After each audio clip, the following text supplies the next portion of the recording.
Bonjour à tous. Aujourd'hui, nous allons vous raconter l'histoire de la couleur des émotions. Donc la couleur des émotions. Voici le monstre des couleurs. Aujourd'hui, il se levait du mauvais pied. Il se sent bizarre, perdu, désorienté. Dans sa tête et son cœur, tout s'embrouille et se bouscule.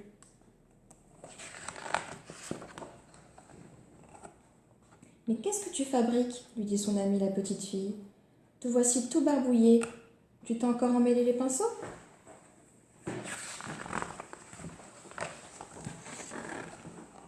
Bon, allez, suis-moi.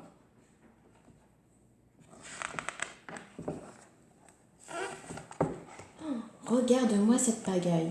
Tes émotions sont sans dessus-dessous. Ton cœur est un vrai fourre-tout. Comment veux-tu t'y retrouver ?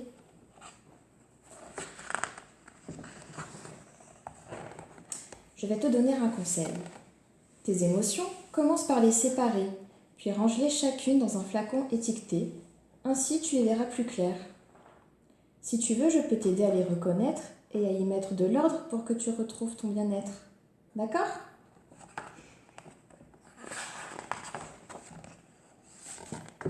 Commençons par la joie. La joie est contagieuse, merveilleuse. Elle brille comme le soleil et fait vibrer le cœur tel une abeille.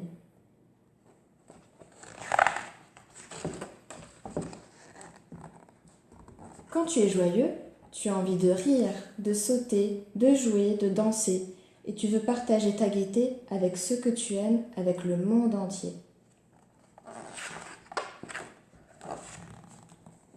La tristesse. La tristesse nous accable, immense comme la mer, mélancolique comme un jour de pluie. Elle refroidit notre cœur et l'engourdit.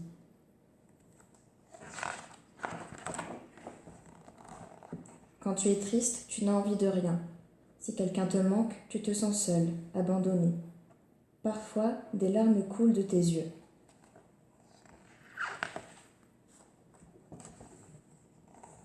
La colère. La colère est dévastatrice. Elle éclate comme l'orage, elle allume notre cœur et brûle tout sur son passage, telle une flamme destructrice.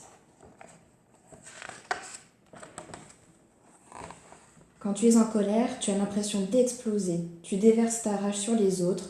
Parfois tu cries sans pouvoir t'arrêter.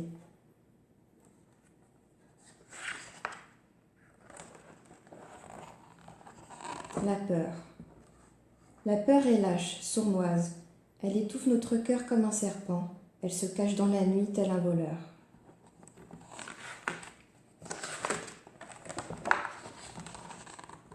Quand tu as peur, tu te sens tout petit, faible, incapable d'agir posément. Et tu peux devenir méchant.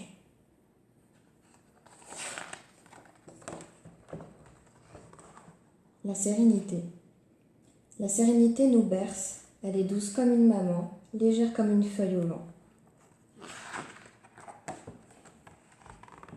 Quand tu es apaisé, ton cœur respire lentement, la vie se déroule aisément, tout te semble facile.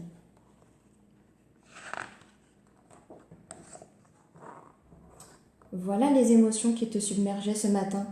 Tu vois, elles ont chacune une couleur différente. Le jaune pour la joie, le bleu pour la tristesse, le rouge pour la colère, le noir pour la peur, le vert pour la sérénité. Et quand elles sont bien rangées, il devient plus facile de les comprendre. C'est mieux comme ça, n'est-ce pas ? Savoir ce que l'on ressent, c'est important. Mais que t'arrive-t-il à présent ? Voyons, peux-tu me dire ce que tu éprouves ?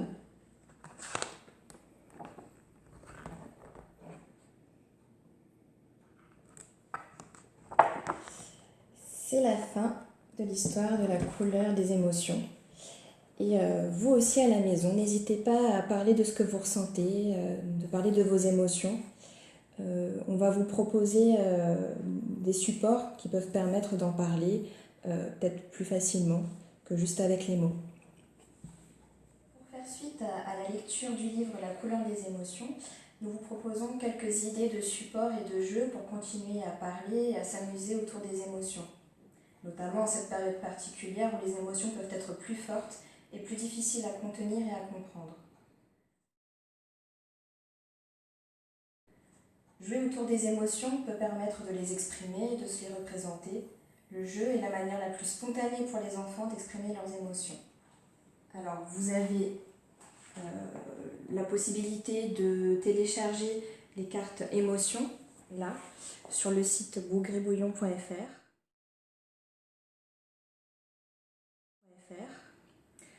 ou un jeu de plateau qui est disponible sur le site Optoys.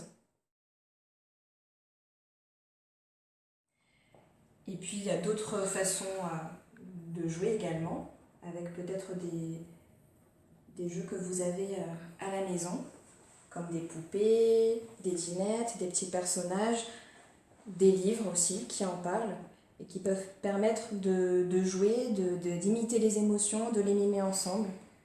Voilà, de s'en amuser tout simplement, tous ensemble.